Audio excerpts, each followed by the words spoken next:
Question है find the value of a b c so that limit x tends to zero a e power x minus b cos x plus c e power minus x upon x sine x is equal to two. तो इस limit की value आपकी equal to two है। Then आपको find out करना है ए b सी की value. ए की वैल्यू आपको फाइंड आउट करना है, बी की वैल्यू एंड सी की वैल्यू। तो हम क्या करें, यहाँ पे तीन वेरिएबल ए बी सी दिख रहे हैं, तो किसी तरह हम तीन इक्वेशन बना लें। उन तीनों इक्वेशन को सॉल्व करके ए बी सी की वैल्यू क्या कर लेंगे, फाइंड आउट कर लेंगे। तो अब यहाँ पे क्या करते हैं, हम इसका सलूशन देख लेते हैं। We have limit x tends to zero a e power x minus b cos x plus c e power minus x upon x sine x is equal to two. यहाँ पे लिमिट की value put करते हैं। तो limit की value है क्या, x tends to zero, यानी एक्स के प्लेस पे जीरो पुट करेंगे तो यहाँ से ई पावर जीरो वन हो जाएगा, ए बचेगा। यहाँ पे कॉस जीरो डिग्री की वैल्यू वन, माइनस बी बचेगा। यहाँ पे ई पावर माइनस जीरो रखेंगे तो ई पावर जीरो बनेगा जिसकी वैल्यू वन। तो यहाँ पे जो आपका नोमिनेटर बचा ए माइनस बी प्लस सी, और डिनोमिनेटर में कितना हो जाएगा, जीरो हो जाएगा। अब यह लिमिट की जो वैल्यू है इक्वल टू टू है, और यहाँ पे अगर हम लिमिट की वैल्यू पुट करते हैं तो ए माइनस बी प्लस सी अपान जीरो, इसकी वैल्यू आपकी इनफाइनाइट आएगी, जबकि लिमिट की वैल्यू इक्वल टू टू है। तो इसका मतलब आपको लिमिट, यहाँ पे लिमिट की वैल्यू पुट नहीं करेंगे।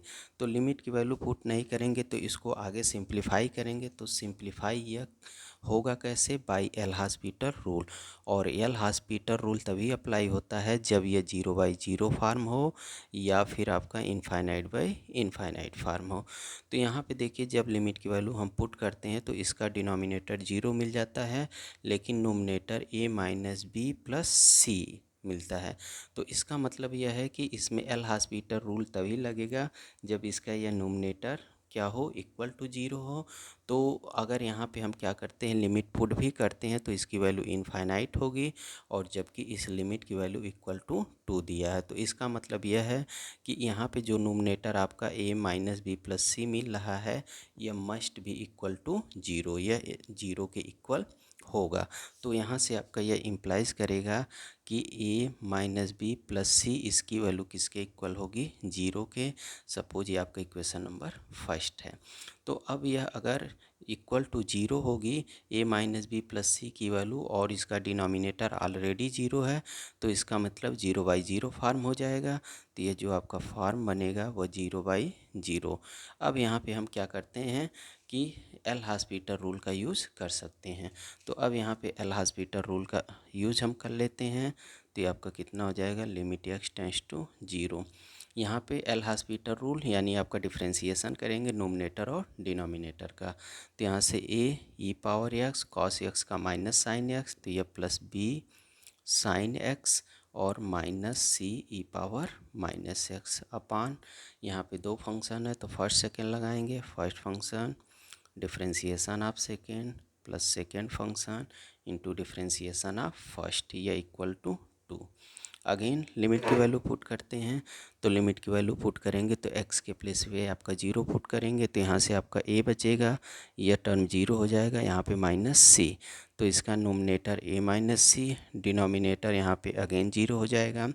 तो अगेन लिमिट की वैल्यू पुट करते हैं तो यह आपको इनफाइनाइट मिलेगा, बट लिमिट की वैल्यू इक्वल टू टू है। दैट मीन्स इसका जो आपका नोमिनेटर होगा it must be equal to zero. तो यहाँ पे आपका क्या इम्प्लाइज करेगा, a minus c equal to zero. जब इसका नोमिनेटर जीरो के इक्वल होगा देन ये आपका जीरो बाई जीरो फार्म बन जाएगा।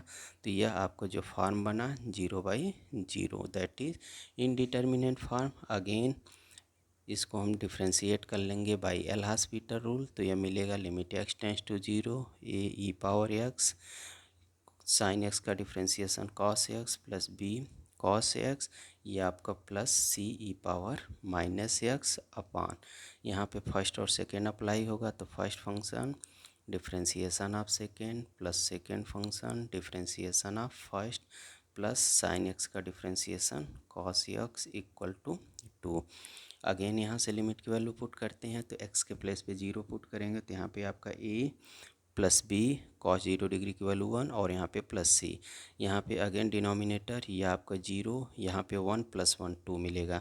अब यहाँ पे 0/0 फार्म नहीं मिल रहा, तो लिमिट की वैल्यू यहीं पे पुट कर लेंगे, तो यहाँ से आपका a plus b plus c nominator हो जाएगा और डिनोमिनेटर ये 0, तो यहाँ पे 1 प्लस 1 2 ये इक्वल टू 2, क्रॉस मल्टीप्लाई कर लेंगे तो a plus b plus c equal to 4। यह सपोज इक्वेशन नंबर 3। अब यहाँ पे 3 वेरिएबल और आपके पास 3 इक्वेशन, तीनों को सॉल्व करके ए बी सी की वैल्यू फाइंड आउट कर लेते हैं। तो यहाँ से देखिए इक्वेशन फर्स्ट और थर्ड से, तो from equation first and third, equation number first आपका है a minus b plus c equal to 0 and equation number third है a plus b plus c equal to यहाँ पे 4। अब यहाँ पे अगर देखिए प्लस करते हैं तो केवल एक टर्म b कैंसिल होगा, माइनस करेंगे तो a और c दोनों कैंसिल हो जाएगा, तो इसको माइनस कर लेते हैं।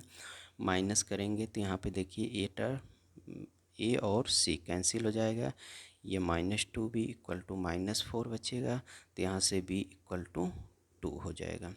अब इक्वेशन नंबर सेकंड में देखिए a minus c equal to 0 है, तो यह आपका इम्प्लाइज क्या करेगा, a इक्वल टू सी मिलेगा। तो a इक्वल टू सी और b इक्वल टू 2, इसका यूज हम क्या करें, इक्वेशन नंबर फर्स्ट में कर लेते हैं। तो फ्रॉम इक्वेशन फर्स्ट से आपको कितना हो जाएगा, a minus b plus c equal to 0 है, तो यहाँ पे a b की वैल्यू पुट कर लेंगे 2, c की वैल्यू पुट कर लेते हैं, c इज इक्वल टू है कितना, a plus a equal to 0, तो a plus a 2a is equal to यहाँ पे ट्रांसफ़र करेंगे 2, तो a इज इक्वल टू 1 और a की वैल्यू या a इक्वल टू c है, तो a की वैल्यू 1 है, तो ये इम्प्लाइज क्या करेगा, c की वैल्यू 1। तो दैट मीन्स यहाँ पे जो a b c की वैल्यू आपको मिली वह a की वैल्यू 1, b की वैल्यू 2 और c की वैल्यू 1।